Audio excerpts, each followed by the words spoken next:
Andy, we often start our press conferences by looking back, and it goes without saying a 2-0 victory against Port Talbot Ladies. That was a very happy day for you.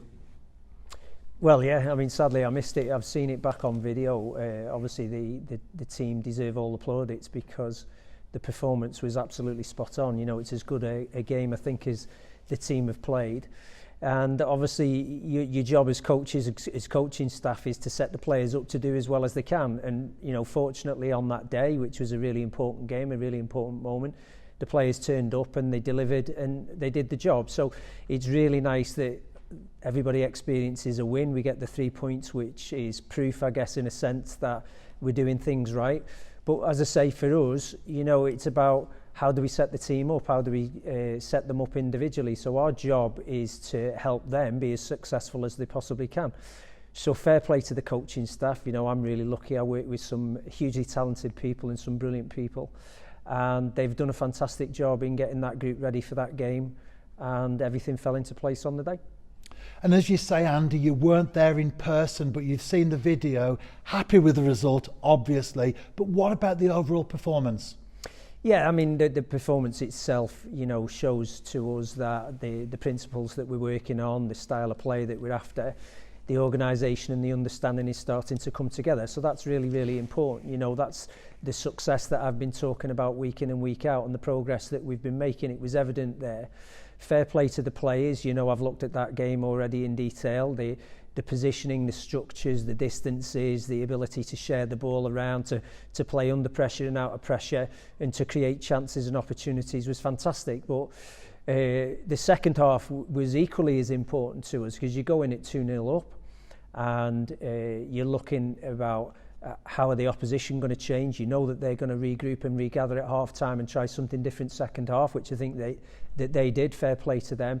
But the game management of the players was absolutely spot on, and we've been talking about, you know, getting ourselves in the right mental, emotional place during games. How do we game manage? How do we, you know, play under pressure and just control our emotions so we don't get too excited or too anxious in key moments? And the players delivered second half, you know, so I was absolutely thrilled with that.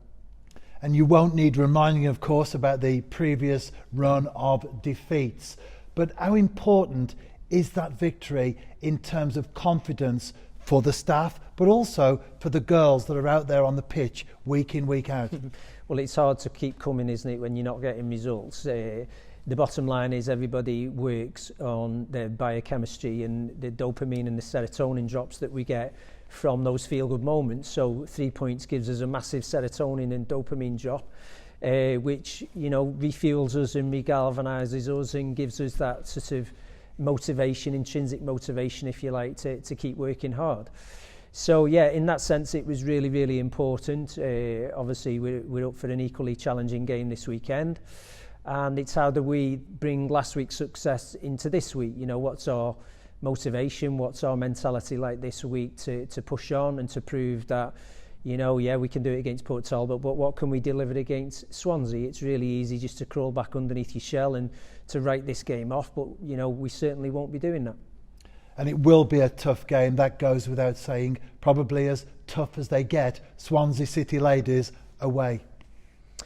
Home, away, I don't think it really matters with Swansea. I think they are something like 7 or 8 games without conceding a goal. We all know that they drew against Aberystwyth at the weekend. They'll be wounded. They'll be looking to make sure that they maintain their points gap at the top. It's up to us to make sure that we can keep them, you know, at arm's length and do a job like Aberystwyth done. So Aberystwyth have proven to the rest of the league that it is possible. You know, so that should give us spirit. It should give us some enthusiasm to go there and want to do the same. We've proven that we can keep clean sheets. You know, we've got to do it when the moment matters. As you say, Swansea are a completely different beast. You know, they're a high-scoring, high-performing Champions League side, back-to-back winners of this league. We've got our work cut out, we know that. So this is as much around organisation and mentality as it is about football competence. And in many ways, would it be true to say that all the pressure will be on Swansea? So for the new Saints to go there, no pressure, nothing to lose, but everything to gain. Well, we try to approach every game with, no fear mentality. We want the players to enjoy themselves. So we try to set our team up and empower the players to be good decision makers, to be their best self in and around the pitch, to deliver their best self. So, as I say, we won't go there with any fear. We never come here with any fear. It's a game of football at the end of the day. We play football because it is a game and because we enjoy it. So we hope that our players will go, embrace the challenge, embrace the opportunity, but at the same time enjoy it. And before you do travel to South Wales on the weekend, there are 2 training sessions here at Park Hall. What do you see on the pitch? Will that have any influence on your starting 11 and perhaps even your approach to the game itself in terms of tactics? Yeah, of course. I think, coaches have to have that sort of open-minded approach to things. We're conscious that when you carry a squad of that's bigger than 11, there are going to be players that want game time that are disappointed because they're not featuring or they're not selected or whatever.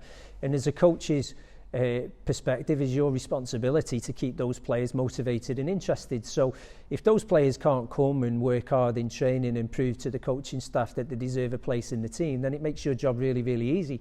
So we have to, obviously, we've got an idea of the game plan, we've got an idea of the formation, but we will often leave, team selection as late as possible to see what happens, because players have to prove themselves, and we hope that our players will come here, they'll work hard, they'll prove themselves, and they're fighting and crawling over each other for their starting berth. And finally, as far as team selection itself is concerned, what's the availability of the players? We've got quite an extensive squad to choose from this weekend. We're carrying 1 injury, we've got an ankle injury, player's been out a couple of weeks. Now, the likelihood is that she'll still be out this week. We've got another one that's under concussion protocols that is likely still to be out. But, we'll have 17 players to pick from this week. So we're going down there optimistic that, we can put a team on the pitch that will do ourselves justice. And, we coming away on Sunday evening really proud that we've put in a performance again.